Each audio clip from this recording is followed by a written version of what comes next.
Why hello there, always prepared Kackis here. Thank you so much for stopping by, and today you have officially just less than 1 week to get ready for Season of the Worthy in Destiny 2. This video is going to showcase all the things you can do in this final stretch of time to be as prepared as possible to get a head start compared to people who don't do their prep. And so, let's get started.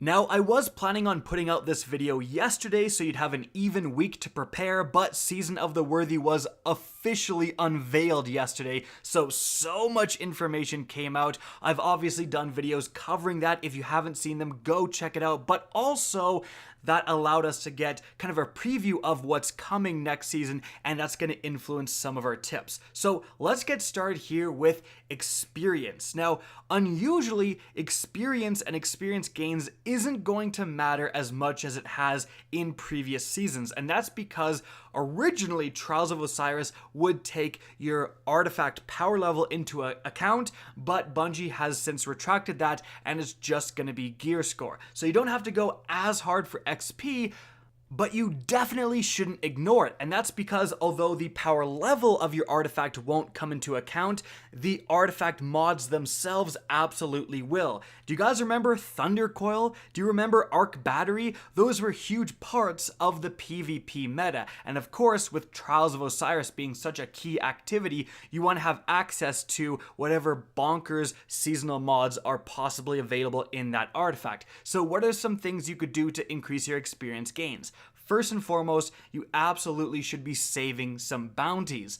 And weekly bounties are going to offer more experience than your normal daily bounties. But not just any weekly bounties of relevant activities. That's right, if you go and save the Ascendant Challenge bounty from Petra, so you do that, you just don't, click on it, don't accept that, that's going to award a huge chunk less of XP than if you're just holding on to a Strike weekly bounty, for example. So Strike, Gambit, and Crucible weekly bounties are great things to hoard onto for the upcoming season. But thankfully, because of Imperium Foundation, you can hoard on to those time lost bounties as well. There's no reason not to get up to 7 perfect paradox time lost bounties, donate 400 fractaline. Like, yes, you don't technically need to donate, we already reached the goal, but that's gonna auto-complete all 7 of those bounties, and those count as weekly bounties, so that's a huge chunk of super easy XP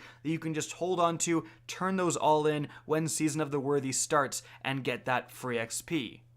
Now, when Season of the Worthy starts, if you want to just spend some time really going after XP to again unlock those artifact mods, etc., definitely the best way is likely still going to be farming moon bounties and just going into the nearest lost sector and pounding those out. If you want to know more about that, I've done a video linked up above. So you can do that for a few hours and then you should pretty much be good to go. However, doing that and doing a lot of other stuff for this season is going to require a lot of resources. Don't go into next season with half your glimmer, right? You want full glimmer and you want thousands of each resource if you can. So don't be ignoring Spider. Anytime he's selling resources for just 1 legendary shard, it's a good idea to stock up on that because it's very likely that next season happens, things are crazy, you don't know what resource is going to be counted on, but if your glimmer is low, and the Spider is selling glimmer for a random resource, if you've stocked up on that resource, you can really help yourself out. So, a lot of people kind of forget about this, but stock up on all the resources that you can before next season. Now, something people seem to be forgetting is that although your artifact power level won't count in Trials, your gear score power level still will. So you want to increase that gear score as much as possible. Do every pinnacle that you can this last week, because if you go into next season with an already higher than a normal gear score, it's going to be a lot easier to be as high as possible within Trials or within whatever PvE activity requires a lot of power level either, and therefore you're going to be doing more damage. So there is of course the raid, but if you can't do that, there's also the Pit of Heresy dungeon, there's also Nightmare Hunts, and there's also Night Falls. And Legend Sundial might give a Pinnacle, I forget, but do as many Pinnacles as you can before the week ends. Okay, moving on from there, the next tip I have is to go after those god rolls more than usual, because you may have been getting away with using a somewhat mediocre spare rations and quick play, but Trials of Osiris is where it's really going to matter. You want to have the best of the best. So again, with the spare rations, that's available every other day in Reckoning if you want to go and grind that. There's also a little bit of planning you can do. Auto rifles are getting absolutely massively buffed next season. So if you want to go out and get some god roll auto rifles, if you want to bet on those, that's a pretty good idea as well. You know, going after those god roll PvP weapons, you want to be doing that now in this last week rather than when Trials is already here. You want to just be playing Trials when that arrives, right?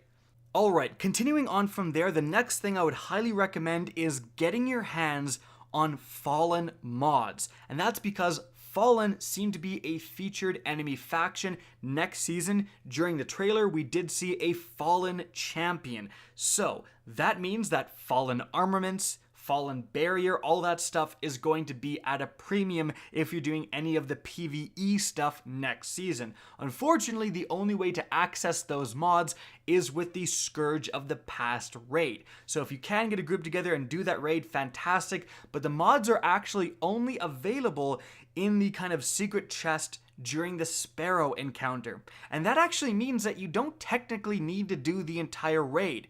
Some people out there, it may take some looking, but a lot of people do have those checkpoints, and they're on LFGs saying, hey, Scourge Sparrow encounter checkpoint, looking for a group. And if they have that checkpoint, you can just join them, do that one encounter, it's just a Sparrow encounter, have a chance at getting those mods, and then, you know, switch characters, do it again, switch characters, do it again. So you don't actually have to do the full raid. Again, it may take some looking, but there are people, a lot of people, who have those checkpoints. Okay, so moving on from there, it's important to remember that not only are we getting a new season on March 10th, but everything in the current season is disappearing. Sundial, gone. All the Sundial weapons, gone. Obelisks, gone. The Imperium Foundation event, gone. Now that may sound obvious, but that means if you haven't gotten any of the god rolls of those weapons, if you're still looking for a Steel Feather repeater with Feeding Frenzy and multi-kill clip, if you're still looking for a Trophy Hunter with triple tap and Vorpal weapon, this is your absolutely last chance to do that before apparently they are going to be reintroduced in something like 6 months, but definitely better to get them now. And I've seen a lot of people comment that, oh, it's so boring to sit there and donate, I don't want to do that, like I don't even care, I've got 10,000 Frackline, I don't even care though. You should care. If you don't have the other god rolls, there's no reason not to spend just a couple hours grinding those bounties. It's super easy, and you can get those weapons and have a guaranteed god roll weapon moving forward. But if I'm going to recommend something even more than the god rolls, I would first use your Fractaline, any Fractaline remaining, to level up your dang obelisks. Seriously, this is probably the most important thing, even more than the weapons, to do before this season goes away, and that's level up your obelisks specifically just to get those seasonal mods. The whole Charged with Light mechanic is actually unbelievably powerful. Stuff like Heavy-Handed giving you basically infinite special ammo within a PvE environment and stuff like that. There are some disgusting combos that you can do already, and there could be even more disgusting combos when those mods are potentially combined with next season's mods. So absolutely, guys, make sure that you level up all of your obelisks enough to get those mods. That's the main thing. Get all the mods from this season, and then if you do that, I think you're pretty set for next season. But on that note, armor is changing as well next season. You're going to be able to, with a certain armor piece, equip seasonal mods of whenever that armor piece is from, and then 1 season ahead of it and 1 season behind it. So if you have full sets of the current Season of Dawn armor, it's going to be able to equip the mods from Season of the Worthy, so you don't need to go and grind full armor sets for next season. So that's another great way to hedge your bets. On that same note, if you're getting some last minute armor, don't level it up, because starting next season, you're going to be able to change the elemental affinity of an armor piece, but it's going to cost extra resources depending on how much you've leveled it up. So don't be sitting there, trying to masterwork all this gear so you can slot in new stuff right away next season. That's a bad idea. You want to leave it unleveled up and see what the new seasonal mods are. If it turns out, solar mods are bumping, then you can change the armor to solar and then level it up to save a ton of resources.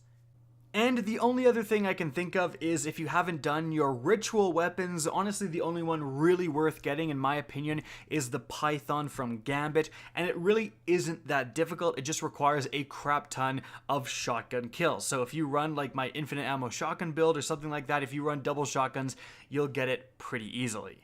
And so guys, that's it for the video. I hope you enjoyed, found this informative, and if you did, please remember to help me out by simply rating and especially sharing this video. If you guys want to see more Destiny 2 content similar to this, don't be afraid to slap that subscribe button. If you want to get in touch with me and keep up to date with the latest channel activity, the best way is to follow me on Twitter at RickKackis. That's linked in the description down below. Again, I hope you enjoyed the video, and as always, have a good day.